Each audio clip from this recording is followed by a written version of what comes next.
அனுப்பிய தந்தை ஈர்த்தாலொழிய எவரும் என்னிடம் வர இயலாது. என்னிடம் வருபவரை நானும் இறுதி நாளில் உயிர்த்தெழச் செய்வேன். கடவுள் தாமே அனைவருக்கும் கற்றுத்தருவார் என இறைவாக்கு நூல்களில் எழுதியுள்ளது. தந்தைக்கு செவிசாய்த்து அவரிடமிருந்து கற்றுக்கொண்ட அனைவரும் என்னிடம் வருவர். கடவுள் தாமே கற்றுத்தருவார் என்பதிலிருந்து தந்தையை எவராவது கண்டுள்ளார் என்று பொருள் கொள்ளக்கூடாது. கடவுளிடமிருந்து வந்துள்ளவர் மட்டுமே கடவுளை கண்டுள்ளார்.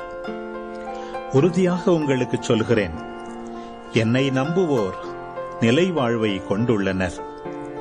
வாழ்வு தரும் உணவு நானே. உங்கள் முன்னோர் பாலை நிலத்தில் மன்னாவை உண்ட போதிலும் இறந்தனர். உண்பவரை இரவாமல் இருக்கச் செய்யும் உணவு விண்ணகத்திலிருந்து இறங்கி வந்த இந்த உணவே. விண்ணகத்திலிருந்து இறங்கி வந்த வாழ்வு தரும் உணவு நானே. இந்த உணவை எவராவது உண்டால் அவர் என்றுமே வாழ்வார். எனது சதையை உணவாக கொடுக்கிறேன். அதை உலகு வாழ்வதற்காகவே கொடுக்கிறேன்.